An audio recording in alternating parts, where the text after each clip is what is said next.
Mittal steel plant కంపెనీపై హోంమంత్రి అనిత గారు మాట్లాడుతున్న మాటలు సోషల్ మీడియాలో వైరల్ అవుతున్నాయి.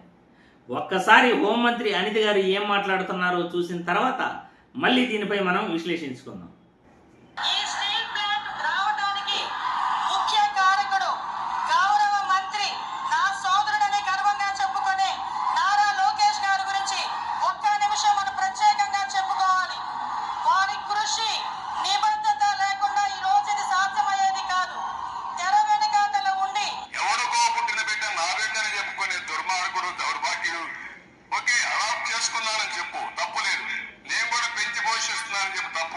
నాకే పుట్టాడు నేనే పెంచుకుంటున్నా అని చెప్పే దరిద్రం అయిందంటే వీళ్ళకంతా వీళ్ళ బ్రతుకులంతా ఇలాంటి బ్రతుకులే. మీ అందరికీ తెలుసా, ఒకే ఒక జూమ్ కాల్ తో ఈ ప్రాజెక్ట్ తీసుకొచ్చిన ఏకైక నాయకుడు నా సోదరుడు చెప్పుకోవడానికి నేను చాలా గర్వపడుతున్నా.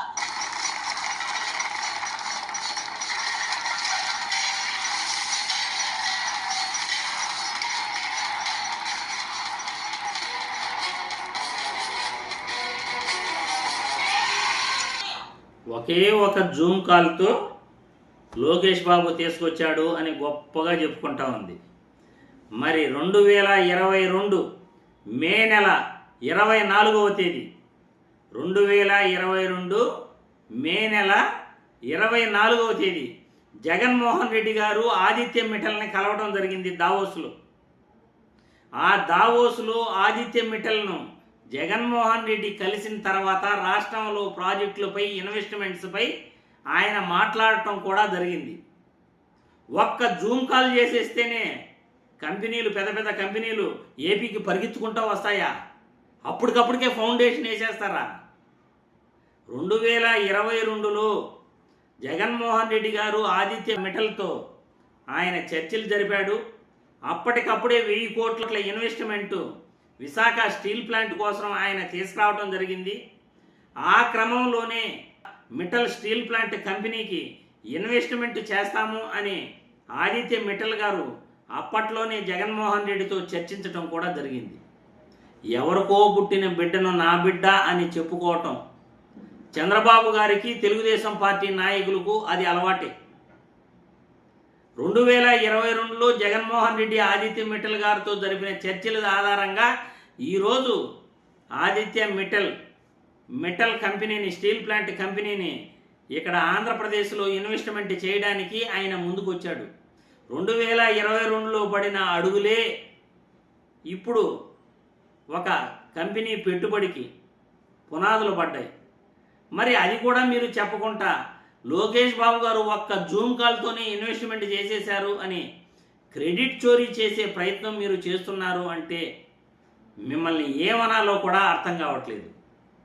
చెప్పుకోండి, మేము ఆ కంపెనీ తెచ్చాము, ఈ కంపెనీ తెచ్చాము, దాని బ్యాక్గ్రౌండ్ కూడా మీరు చెప్పాలి. దాని వెనకాల కష్టాన్ని కూడా మీరు చెప్పాలి. జగన్మోహన్ రెడ్డి గారి కష్టాన్ని మీరు నిలువున దోచుకుంటుంటే ప్రజలకు ఈ విషయాలు తెలియాలి. కాబట్టి ప్రజలందరికీ కూడా ఈ వీడియో ద్వారా నేను తెలియజేస్తున్నాను. 2022 మే నెల 24వ తేదీ జగన్మోహన్ రెడ్డి గారు దావోస్లో ఆదిత్య మిట్టల్ గారితో ఆయన చర్చలు జరపడం జరిగింది. అప్పటికప్పుడే 1000 కోట్లు ఆయన ఇన్వెస్ట్మెంట్ స్టీల్ ప్లాంట్ ఎక్స్టెన్షన్ కోసం తీసుకురావడం కూడా జరిగింది. ఆదిత్య మిట్టల్ గారితో జగన్మోహన్ రెడ్డి జరిపిన చర్చల ఆధారంగానే ఆంధ్రప్రదేశ్లో పెట్టుబడులు పెట్టేందుకు ఆదిత్య మిట్టల్ గారు ఒప్పుకున్నారు. తద్వారా ఆంధ్రప్రదేశ్ రాష్ట్రంలో ఆయన పెట్టుబడులు పెట్టేందుకు, సపరేట్ స్టీల్ ప్లాంట్ పెట్టేందుకు ఆయన అడుగులు ఆంధ్రప్రదేశ్ రాష్ట్రంలో పడ్డాయి. ఇది వాస్తవం. ఇది జగన్మోహన్ రెడ్డి గారి కష్టమే కానీ Lokesh Babu Zoom call meeting కానే కాదు. మన దావోస్ వెళ్ళారు చంద్రబాబు గారు, లోకేష్ బాబు గారు. పోనీ ఒక్క కంపెనీ అయినా మీరు తీసుకురాగలిగారా? ఒక్క కంపెనీ, ఒక్క పెట్టుబడి, సున్నాతో మీరు తిరిగి వచ్చారు ఏపీకి. అది మీకు జగన్మోహన్ రెడ్డికి ఉన్న తేడా. పారిశ్రామిక సదస్సు 2023లో విశాఖపట్నంలో జరిగిన పారిశ్రామిక సదస్సులో కొన్ని లక్షల కోట్లు పెట్టుబడులు పెట్టేందుకు పారిశ్రామికవేత్తలు ముందుకు రావడం జరిగింది. అందులో చాలామంది కూడా ఇప్పుడు ఇన్వెస్ట్మెంట్ చేస్తున్నారు. అప్పట్లో గ్రీన్కో, జగన్మోహన్ రెడ్డి దావోస్ వెళ్ళి గ్రీన్కో ప్రాజెక్టు తెస్తే అది ఇప్పుడు గ్రీన్కో హైడ్రో ప్రాజెక్ట్ని ఇన్వెస్ట్మెంట్ కాకినాడలో చేయటం జరిగింది. ఇలా జగన్మోహన్ రెడ్డి తెచ్చిన కంపెనీలు, ఇన్వెస్ట్మెంట్స్, జగన్మోహన్ రెడ్డి కష్టాన్ని ఈరోజు మీరు క్రెడిట్ చోరీ చేస్తూ జగన్మోహన్ రెడ్డి కష్టాన్ని దోచుకునే ప్రయత్నం చేస్తున్నారు. ప్రజలందరికీ ఈ విషయాలు తెలియాలనే ఈ వీడియో ద్వారా నేను తెలియజేస్తున్నాను. మరి మీ అభిప్రాయాలని క్రెడిట్ చోరీపై కామెంట్ల రూపంలో తెలియజేయండి.